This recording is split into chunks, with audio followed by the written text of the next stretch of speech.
Hi, welcome to Take a Seat with Ban and Heidi. This is a safe space for you to join in on our real-life, everyday conversations where we often find ourselves discussing women in sport, Paralympic sport, and of course, sitting volleyball. Thanks for taking a seat with us today. Yeah. On today's episode, we interviewed Katie Holloway Bridge, a Paralympic MVP, two-time Paralympic gold medalist, and absolute legend in the sport of sitting volleyball. Katie is a new mom to her adorable daughter, Claire, who was a brief guest near the end of today's episode. She's not only a full-time athlete, but works full-time for Teamworks as a senior product success manager and is a current Adidas-sponsored athlete. Wow. Amazing. It is hard to list the accolades of a soon-to-be five-time Paralympian, but we are going to try our best. Katie's achievements include first amputee to play Division I NCAA basketball. Incredible. 2008 Beijing Paralympic top scorer for Team USA. Two-time USA Sitting Volleyball Athlete of the Year. Best attacker of the Paralympic Games in London 2012. Nominated for Women's Sports Foundation's Sportswoman of the Year in 2013 and 2023. And Tokyo 2020 MVP for sitting volleyball. Wow. Plus more for World Championships and all the extra things. All the other events we didn't include. So legend, we said it before. More importantly, Katie is an all-around incredible human, and her passion for advocating for parasport and women in sport is evident. So we hope you enjoy listening in on our episode today. Wow. A good one. A great one. Longest one. Yeah. 2 hours. Just chatting away. Just chatting. Okay, first of all, it's fit checks. Fit check time. You're up first. Okay. Did a little bit of a double here. I wore my Oilers jersey during the episode because it was a playoff day, but it's still playoffs. The Oilers are in the Stanley Cup final. Go Oilers, go. So go Oilers. So it's here with me. I'm jumping in. If anyone doesn't know, that's our hockey team. Yeah, NHL. Yeah. NHL hockey team. If you're listening to Katie's episode, hopefully you know about the NHL. She is from the Bay Area. Super valid. But other Americans might be like, we don't care about the NHL. That's fine. Is it? It is. We care. And right now I'm wearing my most favorite ever thrifted Alaska t-shirt, which is... It's American. It's American, you know. You should have wore your American t-shirt. No. I have this thrifted American t-shirt with the American flag and an eagle. Just a huge eagle on it. Patriotic. But it's not a women's in sport shirt. That's my theme. So, and you're wearing? I'm wearing... Oh, and I'm wearing an Adidas hat I wore this in the episode and because Adidas and Katie, etc. Sponsor. I'm wearing a t-shirt from Beat Everybody, which is from American soccer players. Is it written on the sleeve? Yeah. Oh yeah, here. Beat Everybody, American soccer players, Ali Long, Kelly O'Hara, and Alex Morgan, who at one time or another have all played on the US WNT, they call themselves, the women's national team, and I believe they all play in NWSL right now. And I wore the shirt. It's LFG, DC. It's O'Hara on the back. I believe that's when she played there. No longer plays there. Plays for Gotham, I believe. I watched the NWSL, but people are retiring. Things are changing. But I wore it because, once again, it's American. And kind of the theme of the brand is that no matter your gender, your age, having that attitude about showing up, bringing the best version of yourself, and beating everybody. It is also very American. It's like US versus everybody. Yep. But they have some cool clothes. Yep. They have some awesome stuff. So LFG. LFG. I love it. I didn't know any of that about the shirt, so right? That was awesome. Great. Okay, the ep. The episode. Wow. I just love the whole thing. I remember... What did I say after? I think it was my best episode yet. You're like, that was the best episode. And I was like, oh, was it? And you're like, my best episode. What does that even mean? Okay. You had the most fun. You were the most comfortable. Correct. All of the above. Yeah. So it was a video on Riverside interview. Yep. We know Katie. We're comfortable with Katie, but she's done a podcast in the past herself. So we're like, are we good enough? Are we professional enough? And the nerves. But based on her advice, she's like, own it, be yourself. She's told us that before with the podcast, and we did, and it was really, really easy to talk to her. So I'm sure that's why it also felt like it was your fave or the best, but also finally Riverside mostly worked. And I think we troubleshot. Yeah. Troubleshot. one of our main Shot out issues. the troubles, got rid of Yeah, them. I don't know. So Katie's basically our manager. So Yeah, exactly. But favorite topic we discussed? I think talking about like kind of her individual experience, like per games, like just because she's been to so many games and soon to be, as we said, 5-time Paralympian, and yeah, just really highlighting that each quad and each sequence of Paralympics has their own story. Naturally, they're different parts of your life and different teams and different cycles, but just kind of like shedding some light on that. Like, yes, they've medaled at every Paralympics they've been to, and they've always been a stellar program and are just continuing to get better and elevate the play at the top of the world. But just kind of, yeah, talking about like when it was harder for them, or when they still do have their rivalry against China, but like what it was like to finally beat them in Rio in a gold medal match, and just kind of the journey to get there. I thought that was probably my favorite part, the athlete perspective. Cool. I have two parts that I really liked, and I never really thought about this until right now. Yeah. But the vulnerability that Katie showed at the very beginning of the episode, and just kind of leading with the internal ableism that she said she has and is working through. And I would never know that as someone that's seen her really as one of the most elite athletes in our sport. Yep, From the minute I started with sitting volleyball, you just think like, oh, she's confident. She's comfortable in her skin. She played NCAA basketball. Like, she's crushing it. But that it's deeply rooted in who we are as human beings. And you have to work through that, whatever that is in your life, for people that are listening that are working through different things. But I thought that was really vulnerable. And I loved to hear it right off the bat.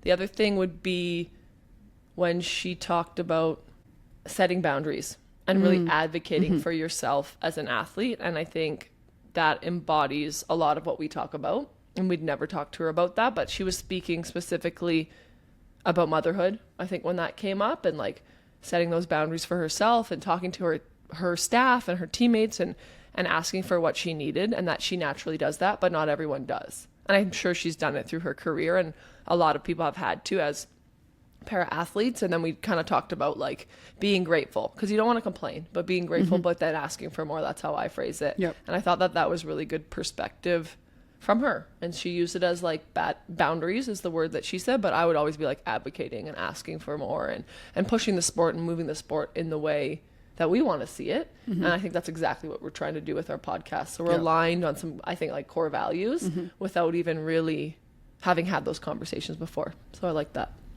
Yep.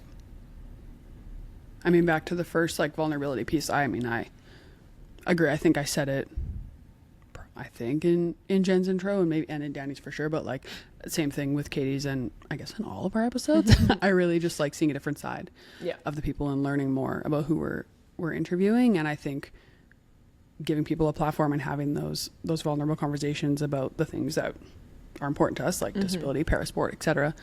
Like, it's just different than who you see on court and who you see on TV and who you see on the internet. And I really appreciate that. Yeah, the human behind the athlete. Yeah, it's the best part of off court, and that's why I love this job and I love sport in general. I think we should just stop talking because this is a long one. We know we haven't edited it yet. I would agree, but it's going to be a long episode. And as we said, Katie has a really great story to share, so we hope you enjoy it. All right, hi Katie, welcome to the pod. Thanks for having me. I've been a big fan this whole time. We really appreciate it, and we appreciate the support. For our listeners here, we are with a sitting volleyball legend today and a Paralympic MVP, and we are so grateful to have you here. I don't think everyone listening, especially from Canada, would know that to that extent, but hopefully at these games they will see you and they will know why we respect you so much as an opponent. We'll see if I can keep up the status this year. I am in a lot of pain these days, but I'm making it work. Sad. That's okay. I'm sorry to hear that. Understandable. But understandable. We play a weird sport sitting on the ground. So, okay, so just get right into it. First question is just, who is Katie Holloway? So tell us a little bit about your childhood, growing up, and then just kind of like your involvement in sports and also being an adult. Yeah, I am a right below the knee amputee. I'm a proud disabled athlete. I grew up playing able-bodied sports my whole life. I was bullied and picked on when I was younger, so learned to absolutely hate myself as a person with a disability. And but I always found comfort in sports, despite being bullied by many of the girls on my own teams and being cut from a lot of the teams I grew up on. Had a lot of surgeries growing up. Related to my fibular hemimelia is my disability, technically. So I was amputated at 2 years old. My parents had to make that decision for me. And I, started playing sports at 4. I tried everything from soccer to softball to volleyball, basketball. And volleyball, basketball stuck with me the most. Okay. And then when I got into high school, I learned, I was playing volleyball and basketball through my sophomore year, and then decided to pursue basketball in college. And it was there that I found the Paralympic team, or the Paralympic team found me, actually. So at the time, my trainer invited me to go see one of their practices. They were training at Northridge, based on some of the coaches, the volleyball coaches that knew each other. And I stopped by before a road trip and got introduced to the coaches and was like, oh, that seems like something cool after I get done playing. Sure enough, after my season, they contacted my coaches, invited me to a training camp, and the rest is kind of history. So I'll pause there. That's amazing. The really brief overview of my upbringing. I love that. I really resonate with they found us, or like they found you. Like that's pretty consistently the story. Someone just sees you in life, in the grocery store, or the water park. We like track down athletes, or like who knows where. So it's getting better. I feel like it's getting better, which is unfortunate, but more of our girls are finding us, which is nice. Especially with, I would hope, the status of your team after winning 2 Paralympics back to back, that people would know your team, and you have a training center, and I'm sure that helps. We can get into that a little bit later, though. We could probably really easily just jump right into sitting volleyball. But you highlighted there something I wouldn't know.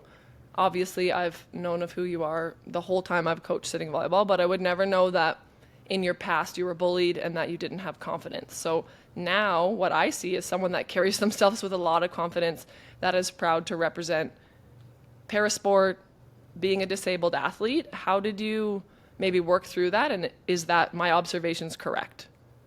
Yeah, absolutely. I think that it took until I was 20 to start unraveling all of that, and the crux of that was starting sitting volleyball, being around women like myself, girls that had injuries, same fibular hemimelia or traumatic injuries, or cancer, and learning their stories, and then watching them be comfortable in their own skin. Now, obviously, it took time from that point forward to keep working on that. And obviously, as a woman, I still have lots of things that I don't love about my body, but it absolutely changed my life. I was so negative. I was so mean. I did not love myself. And honestly, even my basketball teammates could see the distinction between the year I started and the year after. I started, it was just night and day difference. It was so much more open, so much more vulnerable. So huge change and transition in my life. And then obviously over the next 10 years, really embraced sitting volleyball in who I was, and started to, I basically wore tall socks all through college, and a knee brace, or what looked like a knee brace, and hid my leg basically. Okay, so it's been a long time. And I will say, one of your episodes you talk about embrace the pole. What is this phrase? What is the phrase? When you guys have just a leg that doesn't have cosmetics on it. Oh yeah. Yeah. Just showing off the pole leg. Yes. Some phrase like that. That's embrace the pole sounds really funny. But but it resonated with me because I was part of my life, or a lot of my life, I've been 6'3" with one leg. I have not had it very easy. And so, to be honest, I still wear cosmetic leg primarily because I just don't want people staring at me. I don't want people talking to me. I don't even wear my USA stuff, honestly, in public very often because I just don't want to talk to people all the time. So it's not that I'm not proud. And I certainly have an athletic leg, and I feel way more comfortable wearing it out in public now than I ever have. But it's just one of those things, like, as a female that is 6'3", that has struggled in the past with, like, my confidence for how I look, to not have people talk to me or even stare at me is very nice. Yeah. So I have a cosmetic leg because I just don't want the stares very much, and it's nice to not.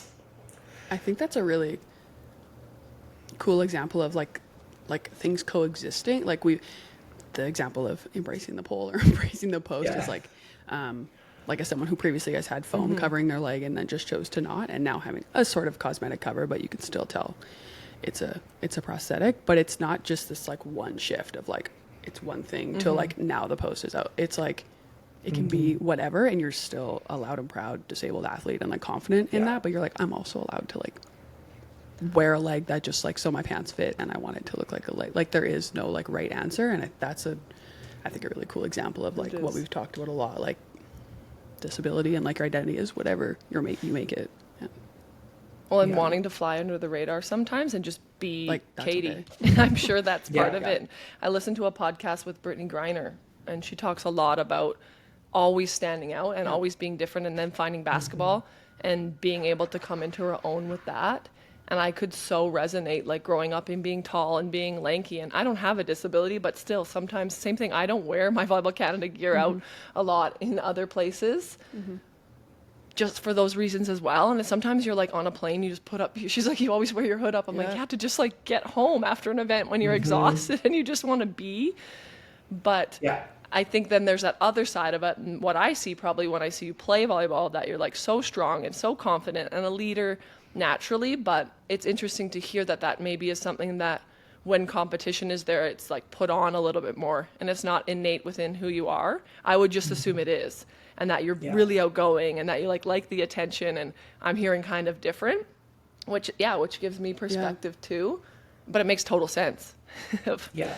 Well, honestly, like 90% of my life, I work full time. I'm a mom. Like this environment is like very niche, and yes, I'm training and all that, but that's not my full life. And so luckily I have purpose and I have other things going on in my life, but I also think that like, yes, I love stepping into the environment and competing, and I love doing both, and I've done that for a long time now. So it's nice, but like when I'm in my own community and walking around the grocery store and going to the nail salon, like I would say, generally speaking, I just like to blend in a little bit.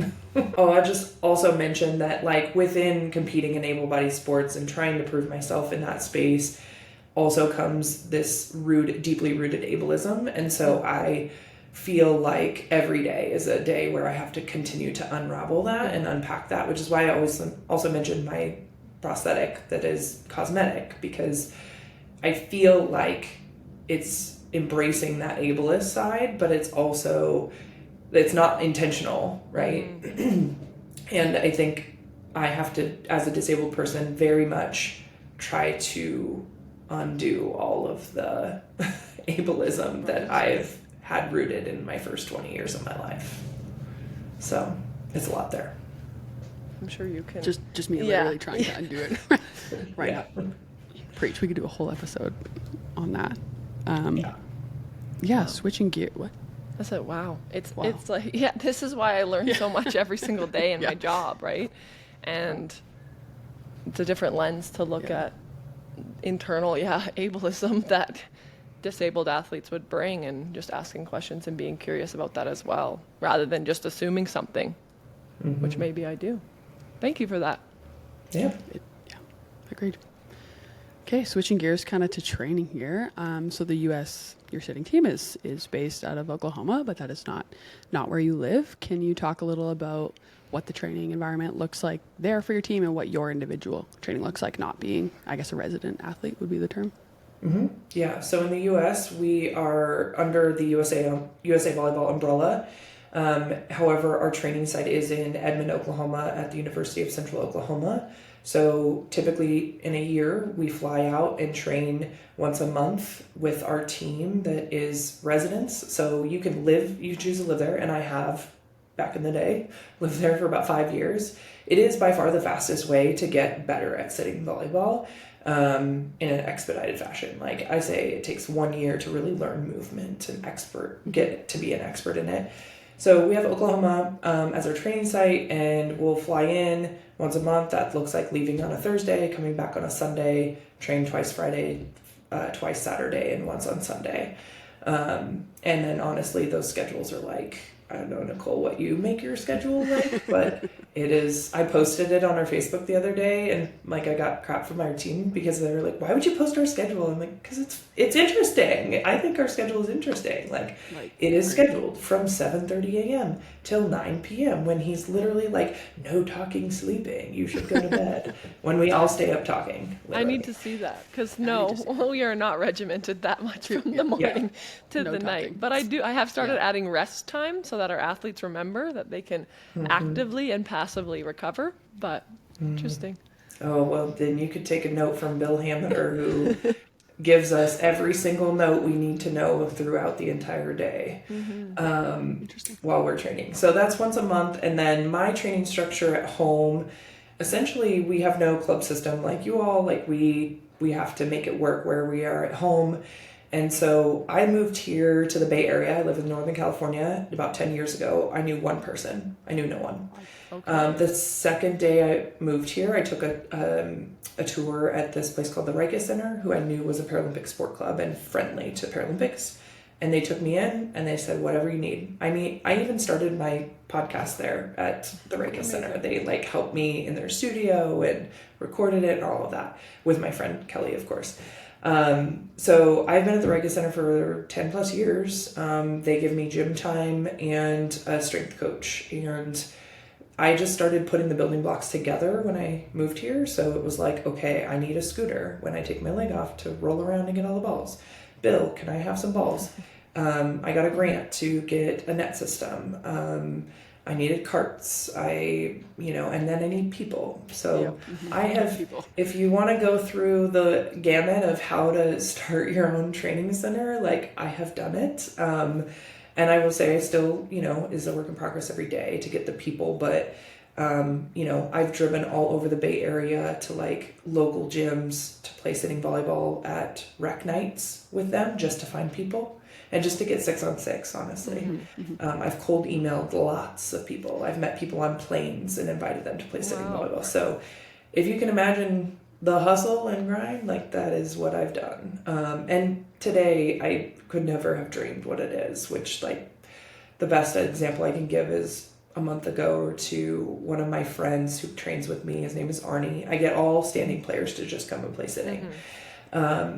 And I would say a large portion of that is a thanks to my husband, Ryan, who thankfully is on the inside. He's a men's volleyball athlete. And so he literally recruits for me now, which is blessings. Heaven. Yes. Marry a volleyball player. That's my key to success. That's another big component of training full time is having the ability, or training at home is having the ability to have a place that supports you no matter what. How many times a week do you train when you're at home? Twice a week is practices, and then twice a week is my strength training. And then in between there, I'm doing PT, recovery workouts, and big long walks. Okay. Is what I've converted to now in my old broken body. I love recovery. So you've mentioned work. You work a full-time job, yes? Is it a 9 to 5? What does that look like with training and taking all the time off for the Paralympic Games, for example? Yeah, I am a senior product success manager at Teamworks, which is a company that does sports tech.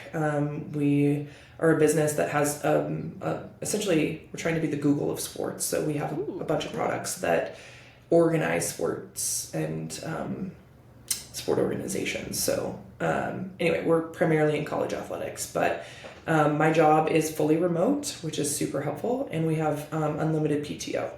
So I am very, very grateful for that because I have worked full time since 2013, and I've done the save vacation days, work on Sundays, work at night to just make it work. And I'm finally at a company that I think fully embraces not only, you know, having work-life balance, but also an elite level sport athlete. We have a couple of us that, like, one is AU softball player and one is playing overseas soccer, football, I should say. So Amazing. Love to hear that. Thank you to them. Yeah. You mentioned your husband. How did you meet? When you moved there already, or were you already together? No, I met my husband in 2017. I met him through volleyball. Okay. Yeah, and then the rest is history. Here we are. Yeah. Love it. I was Leading just with going to do the confidence. math really quick. I'm like, is that 7 years later? Like, I don't even remember what year you said. Yeah. Gosh, and now you're a mom. That's so cool. Exactly. I was like, Claire, right? Yes, time Claire Bear. flies. Yeah. That's how I Claire remember. Bear. Yeah. And how old is she? She's a year and a half now. Yeah. Okay. And how is balancing being a mom and being one of the best sitting volleyball athletes in the world? Thank you. It's the truth. I can tell you it is, it takes a village, and that's not figurative, like that is literal. Also, obviously, a very incredible husband who genuinely is like, yes, you need to go do this, or yes, you need to go do that. Like, I was like, hey, I'm going to go to Paris for Adidas in between 2 really long weeks of training. And he's like, awesome. Good. Like, See you later. so I'm going to be got you. gone 4 to 5 days per week for the next 3 weeks. You good? He's like, I got it. And I'm like, okay, cool. Right? It's the people around the athlete or the coach or anyone in high performance sports that are so important, and we've highlighted that going into the games. Like, families can be a bit of a distraction when it's back to an open games, but it's also so important. And you highlighting that, and your husband having your back, and his family, and I'm sure your family, it's so important, especially with parasport athletes play past having children, and we're really encouraging that in our program. Do you ever bring Claire to the training environment? Is USA Volleyball set up for that? Is that something that's welcomed? Yeah, I will say that I've had people laying the groundwork for me before this. Laura and Kaleo are our moms, and Michelle before that, who is also Team Germany now. So they've laid a lot of groundwork and obviously gone through a lot to get to where we are. I brought Claire last year to one like our opens, which we just had this last weekend and over Memorial Day, because Ryan and I were both playing at opens. And so it was like, well, I guess she gotta come with us. So is supported. I would say, generally speaking, I'm the type of person that needs her to stay at home. I don't know if that's the right way to say it, but like, That's okay. I am an all in, if you can't tell, like that competitive spirit in me, like I need focus. So I like to be present for my team. I like to be present when I'm there. And obviously every single time I leave now, it's been getting for sure harder. Every time I leave, I'm like, oh, that little thing in me. But in terms of support and infrastructure, I would say we're getting there.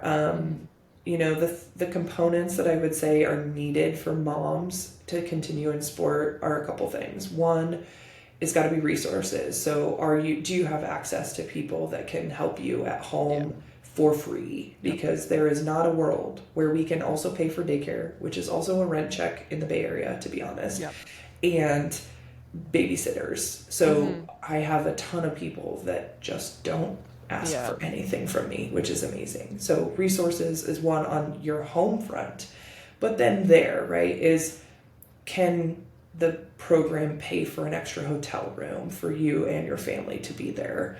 And then the culture matters, right? The culture of your women's team matters, of whether or not they have the willingness to or the openness to embrace that women want to keep in sport, and that we have lives outside of this, and the flexibility for those moms that need the ability to Laura is her momaging all self 100% of the time. Like, she has 4 kids at home. I stay with her now as a roommate, and home does not stop when Laura is with us. So it's incredibly important to understand and be empathetic and embrace, like, hey, you got to go do what you got to do, fine, you know, or you can't be here till later, fine, that's totally fine. Like, we all have lives, and that only bodes well for other people that have other stuff going on.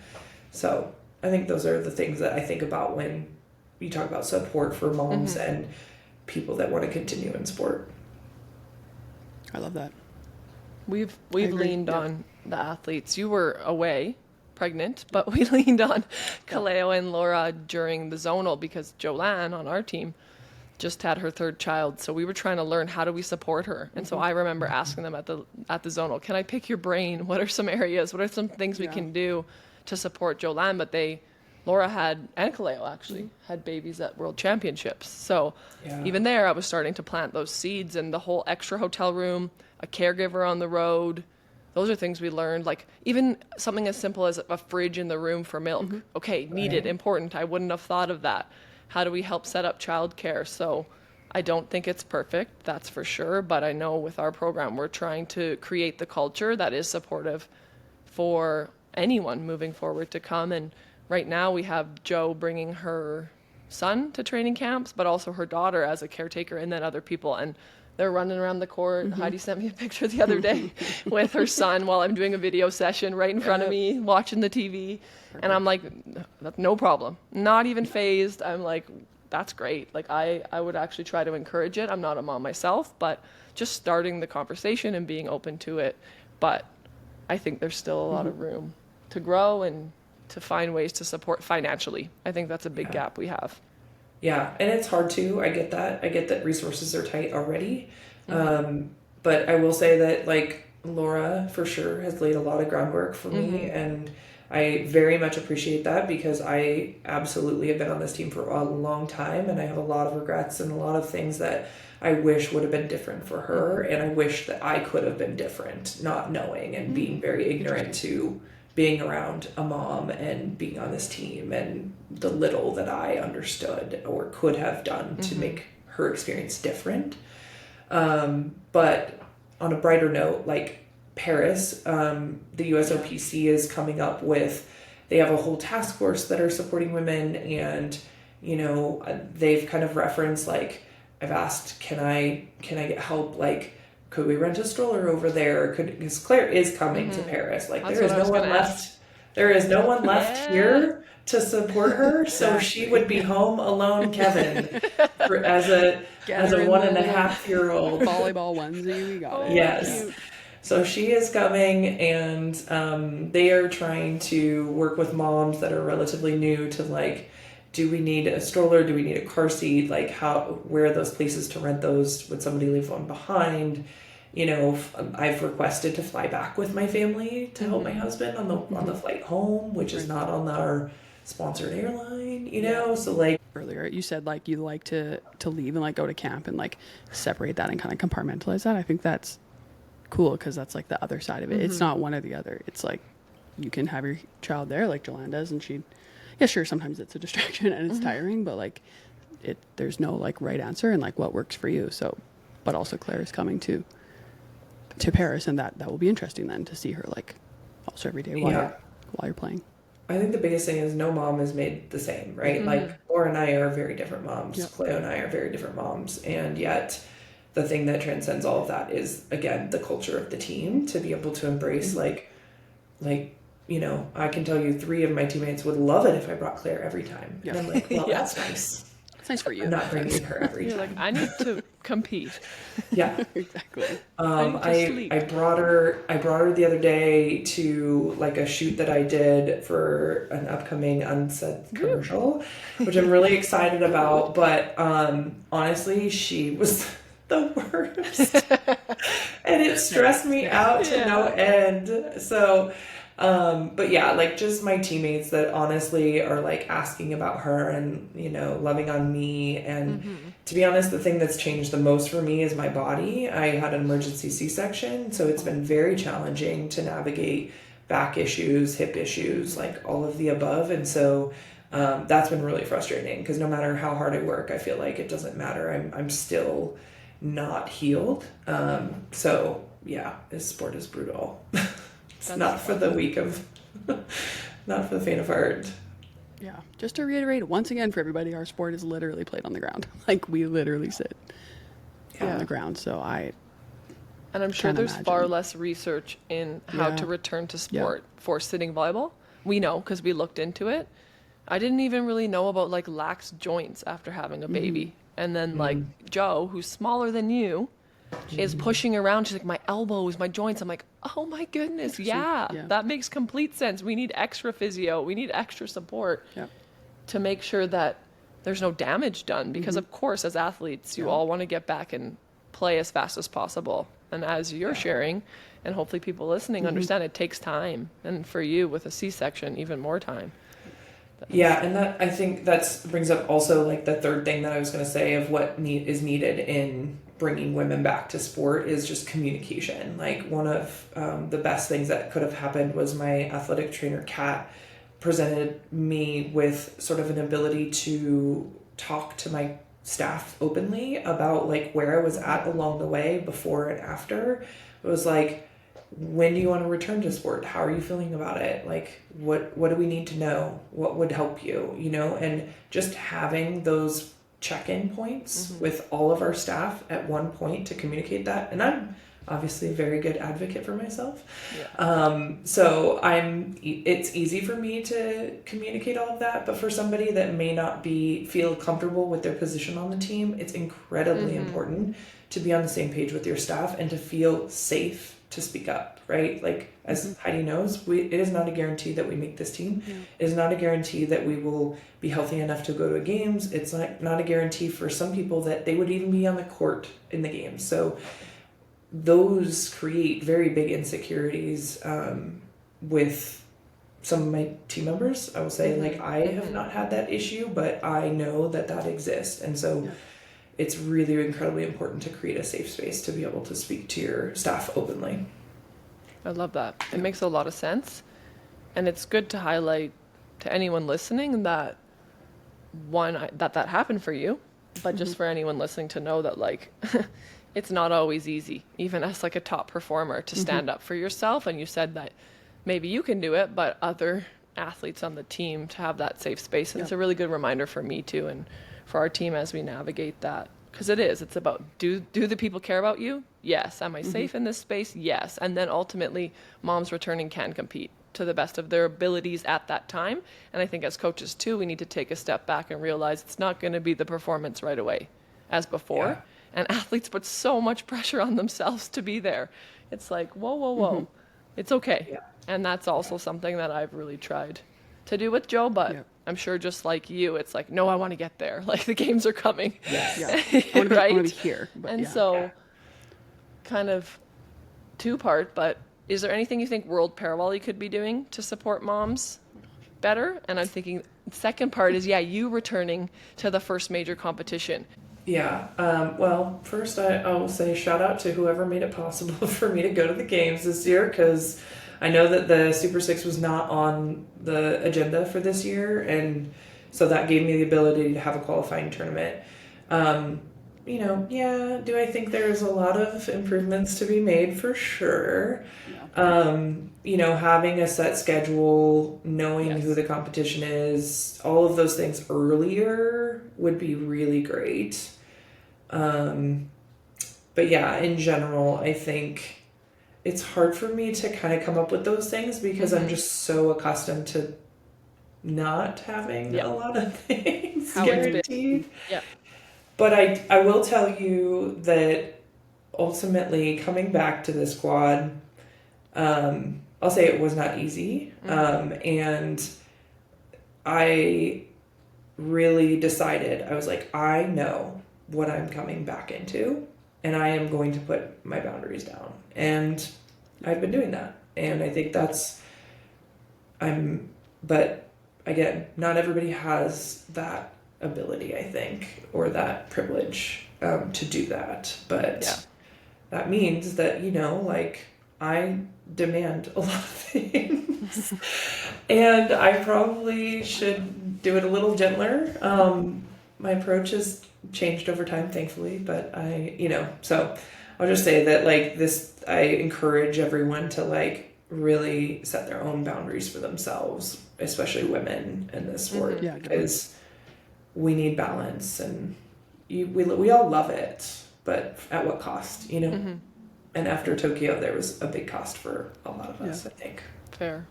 Advocate for yourself, everyone. That's what I'm hearing. For sure. For the listeners, do you know the exact rule around why maybe you wouldn't have been eligible for the Paris Paralympics?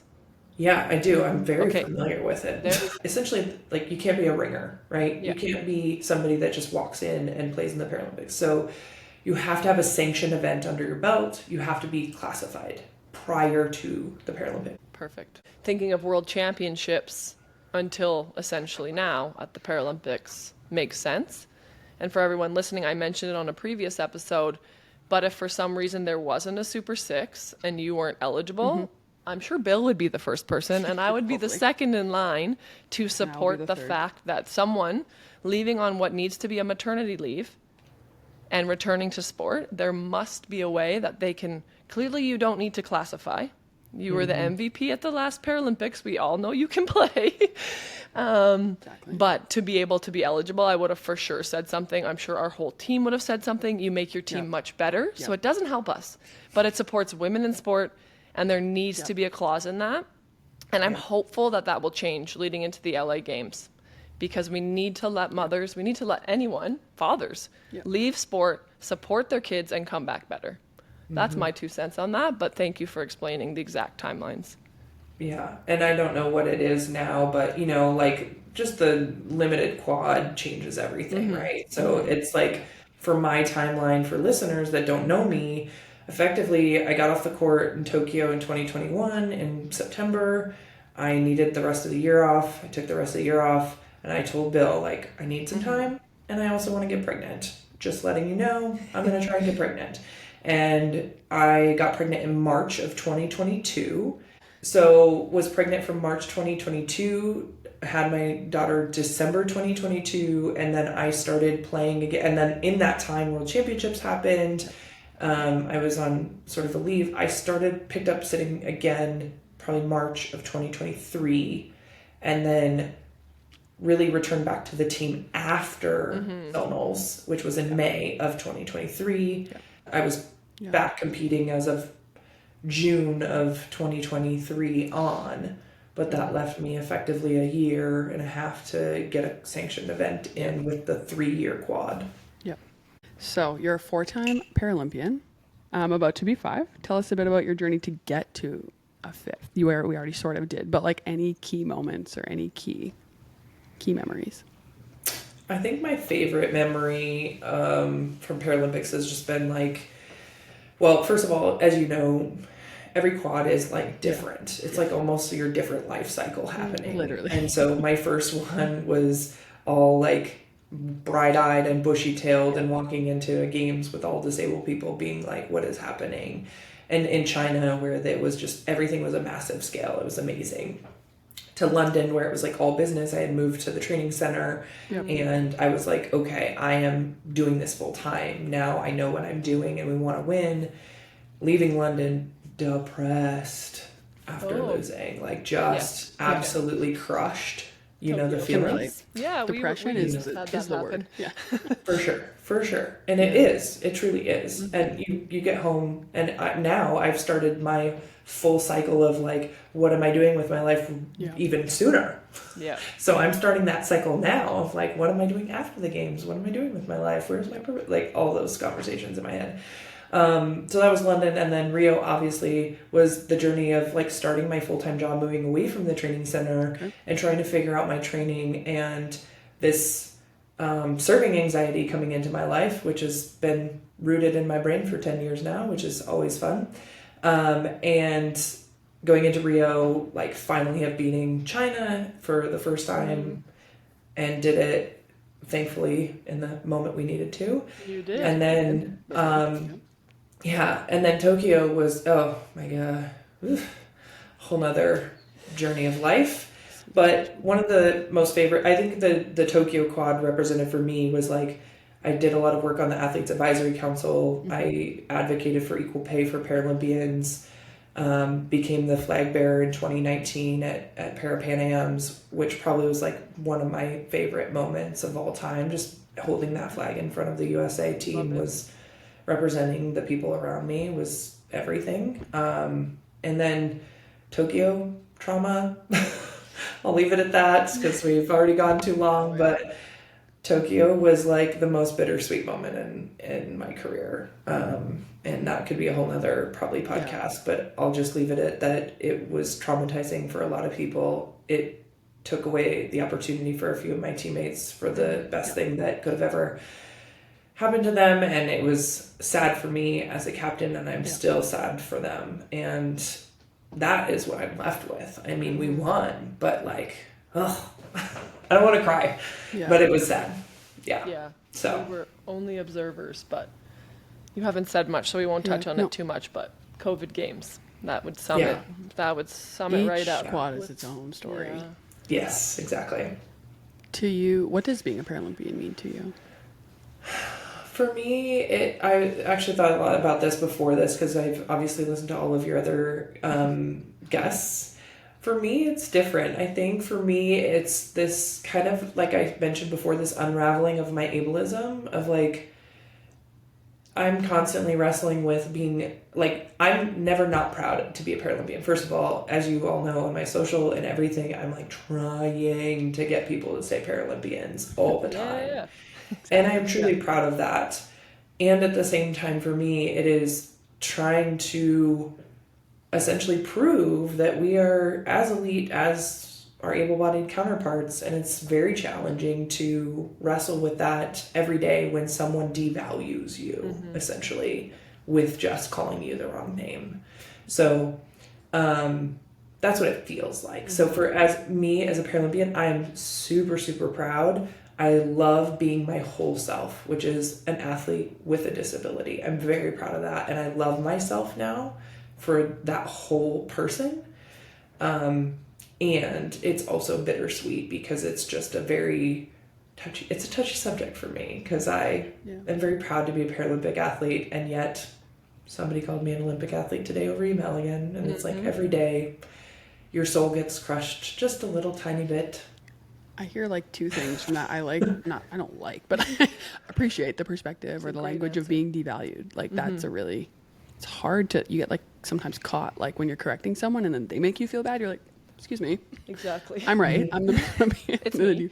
Yeah, it's me. I'm the Paralympian. So that is one thing. And I like the language of feeling wholly like yourself. It makes me think of like Jen's episode, thinking about like feeling like free playing without her prosthetic, and like I can resonate with that. It's like, this is my body just as it is, doing something I love with people I love. Like it's just a very interesting feeling. So I really like that language. I'm going to steal that. I'm going to use that. It's a great answer, and it makes me think of Abby Wambach and about being grateful and asking for more.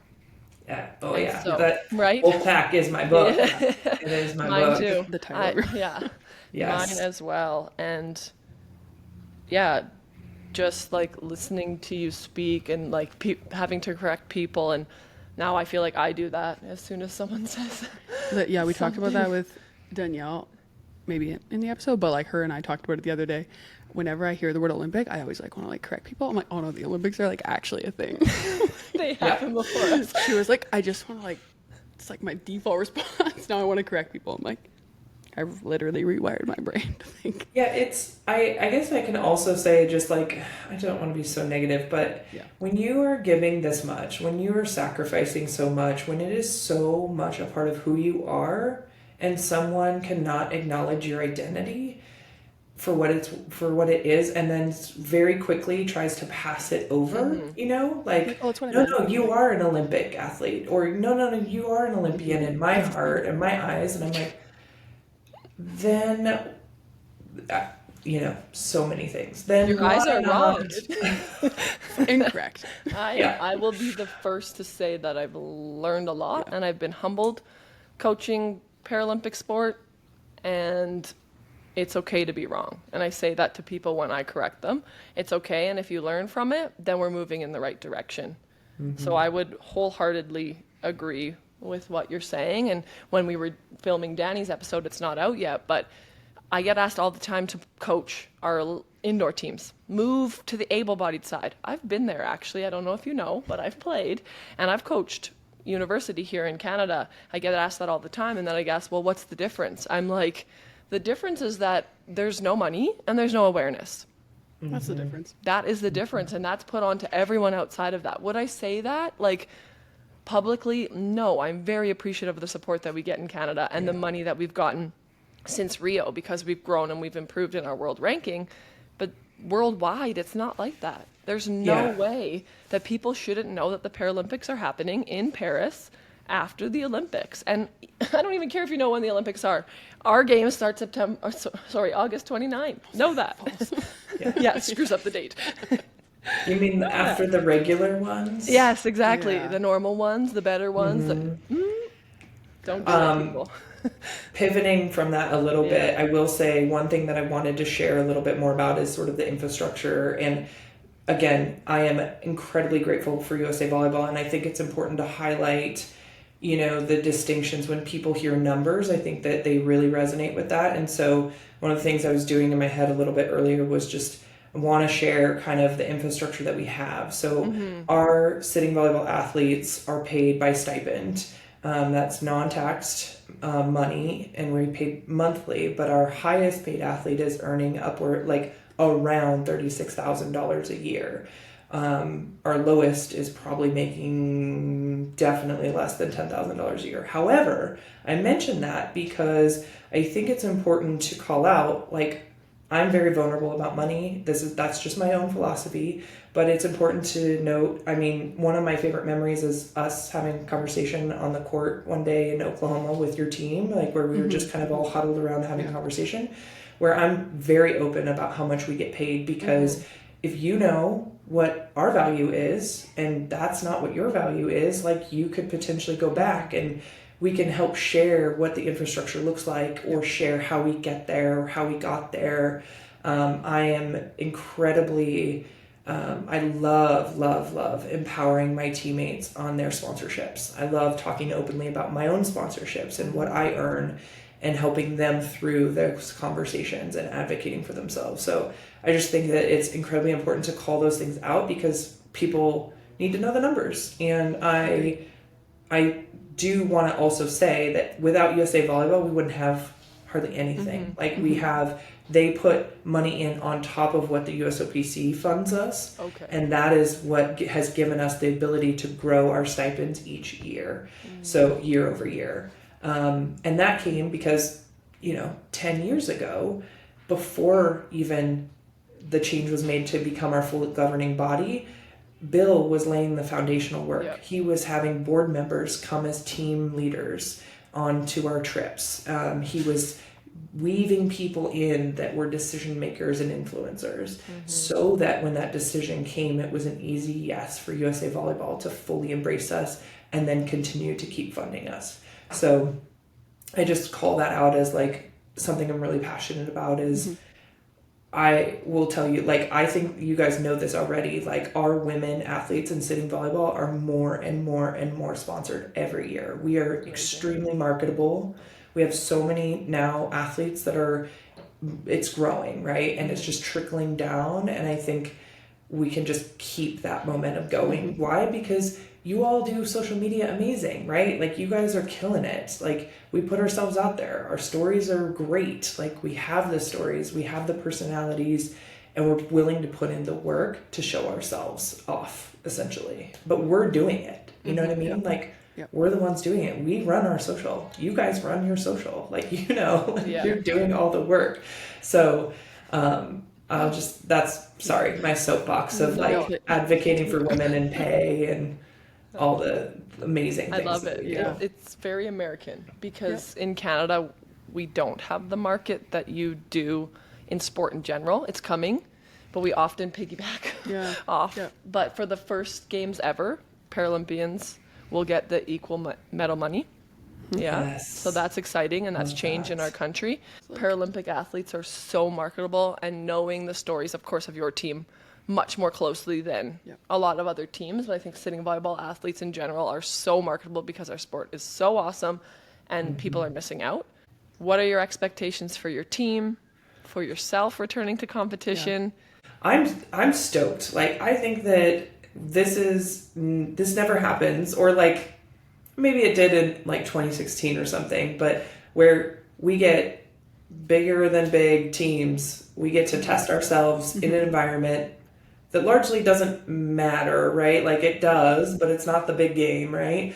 And we get to like check in and see and get all the crap out, right? Like, it's gonna get ugly and it's gonna be awesome. And I'm not confident that we're gonna do that well, to be honest, but you know what? Like, we're gonna learn what we need to do, right?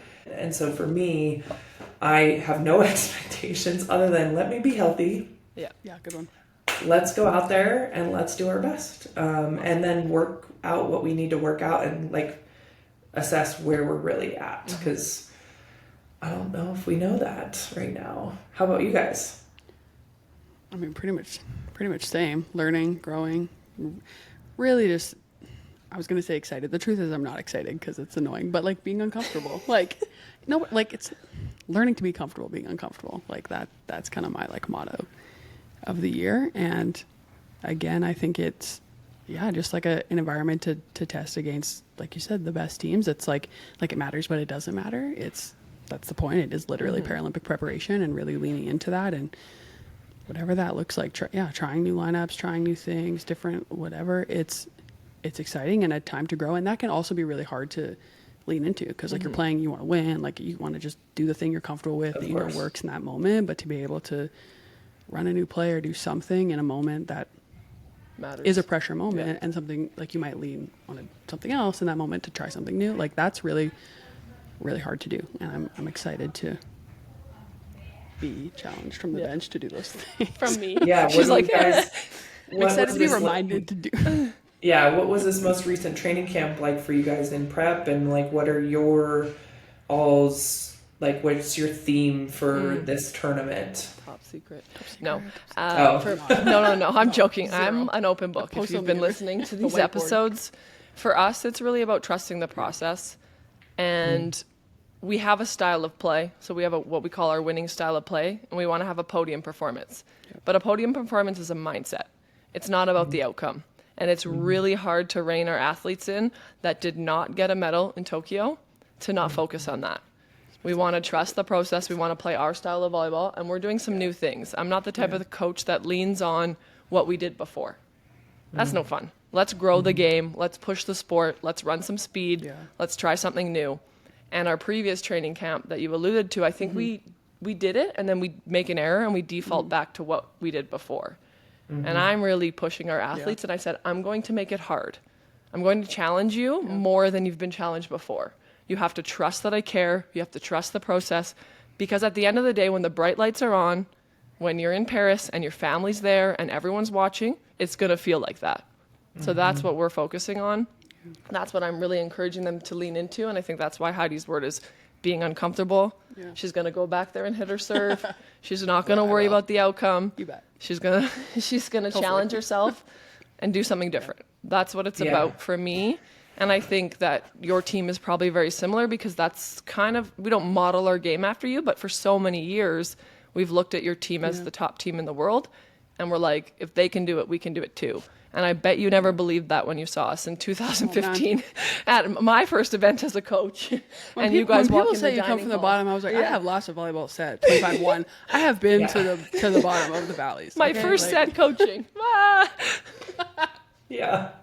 You know, like, and Ian said, well, it literally can't get any worse than this. So, and then but I like that because you all are you, right? Like, you're not us. Exactly. You all have amazing talents in your own right, and you can and are bringing a different game, right? And so I think everybody's just better when they are their best versions of themselves rather than somebody else. Now, do we, of course, take skills, and it's such it's so refreshing to hear because we as a team are in a place where all we want to do is be comfortable and all we want to do is be perfect. Whereas you guys are like, we have another level or like new things that you can try. And we were like, just trying to grease the wheels over here. But no, you still all have like those other intangible things that you can add elements in. And sure, Heidi, for sure, don't get me wrong, like that is hard as an athlete to be like,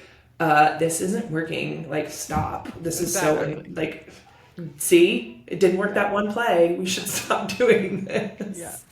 But it's honestly the best part of our team is that from almost day one that I came in, they're like, if I said serve receive, serve receive with your eyes closed, they'd be like, maybe it works.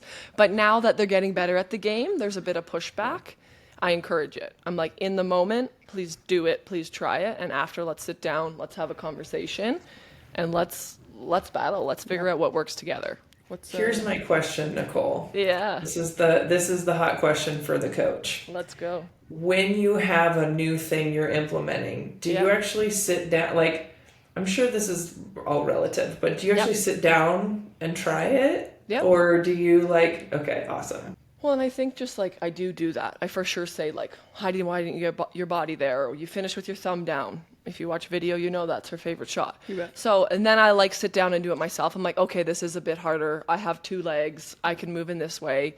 But as far as like the systems and the speed and the things that we're trying to do, 1000%, I practice here with them in Edmonton in our training environment.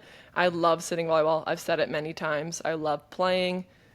I don't think I move as well as them, and I don't think I I don't get the reps, but I'm never going to lose. Correct. Let's go. So 1 versus 6, she wins. Like, you know. But it's up here, right? It's just like your body just like covers it. And very long. I'm sure you can relate to that. And but to be fair, I'm not saying you have to as a coach either. Sit down and like be like, oh, is this work? Does this work? Yeah. No, like you don't have to do that. We trust that you know what you're doing, especially So it's not like that. it. It's just So you like the sport. But it matters to know honestly how it feels, right? And it does matter to have a coach that has sat down and played to know what you're going through. So I think we're far beyond that now, thankfully. But I think that matters as a coach is to like sit down and understand the sports and be willing to sit down, honestly. Exactly. And like I can't serve receive. I was a right side. So you put me back there and then like use your hands and then I like set it to the ground, or like I would way rather use my platform coming from the indoor game. So I understand how difficult that is. I hit back row balls. I didn't have to serve receive. But the more I play and the more I do it, I'm like, oh, that makes sense. Okay, you got to move your body like this. But you just have such natural skill to just like see the game and know it. Like you just like you can see someone hit 3 times and you're like, oh, they do this or they do that. Read, like, everyone's like, how do you remember what limbs they have? I'm going to serve it out like literally toss isn't even like all the way up yet. You're like, it's out. It's fun. Like, that's why I love it. We're definitely at different like stages. You guys are solidifying something great, and you have a chance to get a 3rd gold medal. Yep. Do you feel pressure with that heading into Paris? I would say it's a privilege that you're in that situation, but you explained the last 2 games and how different they were. So maybe there's a little bit more going on with the story leading into Paris. Yeah, no, for sure. For our theme, I shouldn't say our whole team, but what I'm starting to embrace this year for our team is to try to be okay with imperfection, right? Like if things don't go well, that is okay. We are a very talented team, but as you know, with volleyball, you lose a couple points, like your whole thing can unravel, and it's like your air can get sucked out of you easily. Yep.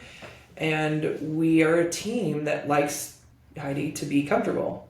And we are not the same versions of ourselves in Tokyo. We weren't even in like the same versions of ourselves in Tokyo the week before that, you know, like we had a whole brand new team there technically. Yeah. So, but this year more than ever, I think for me, my personal mantra for our team is like, I don't have to be perfect. We don't have to win everything. Like we don't have to win every point. We don't have to be ahead by 4, like, but we do need to get comfortable with the shit, you know, like we need to be able to sit in that and be like, you know what, it's okay. This point right now, you know, we've lost every time in pool play to China leading into the gold medal match. And guess what?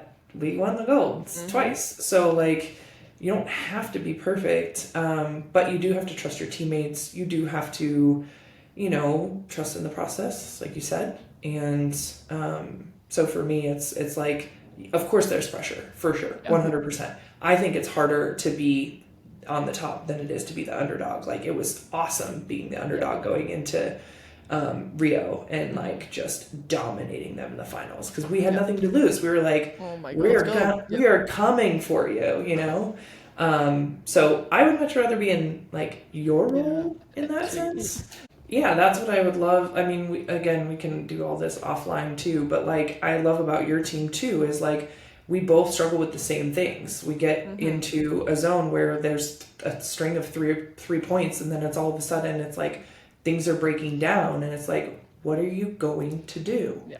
And that's okay. Like, you just have to look at each other and like get the next point, and it's in this point, right? Exactly. And sports psych is incredibly valuable in my opinion, because it's just such a mental game, and stop looking at it from like a mountain. You've got to turn back and look at Heidi and be like, you're going to go back there and serve. We need this serve. And you're going to go out there and pass this ball, and then just put the pieces back together slowly, instead of like thinking we've got to like, oh God, oh God, oh God, oh God. Start. Yeah, it's not. Well, they're all worth the same, no matter what happens. I remind Every them point of is that. 1 point. No matter if you get roofed or you hit it, just miss out the sideline. It's the same. 1 point. Move on. For sure. What a All weird right. sport. The This was end is awesome. near. Hey, Thank you so much for doing this with us. yeah, This was, thank you. This was Yeah. awesome. Thank you for Best having me. episode. Do you want to say hi to Claire real quick? Yeah, of Bring her course. in. We Okay, could literally hold on. talk to you all day. Right. Yeah, I'm like, oh, it's okay. We might as well make an end. Oh, hi, cutie. She's like, I don't want to look at Say those hi. two. I want to look. Hi. Oh, cutie. Oh my goodness. Nice shirt.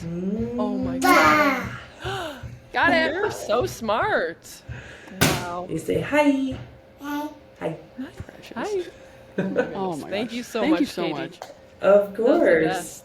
Thank you so much, everybody, for taking a seat with us today. It was so awesome to hang out with Katie, and it was a long one. Thank you for sticking through it and listening. And we just really appreciate that you're here with us on this journey, and just thank you so much. Thanks, everyone. Follow us on our socials. We will have a link in the show notes, and follow Katie at KS Holloway on Instagram. And we will also link any other accounts for their team, etc. in the show notes. Thanks so much, everyone. Gross.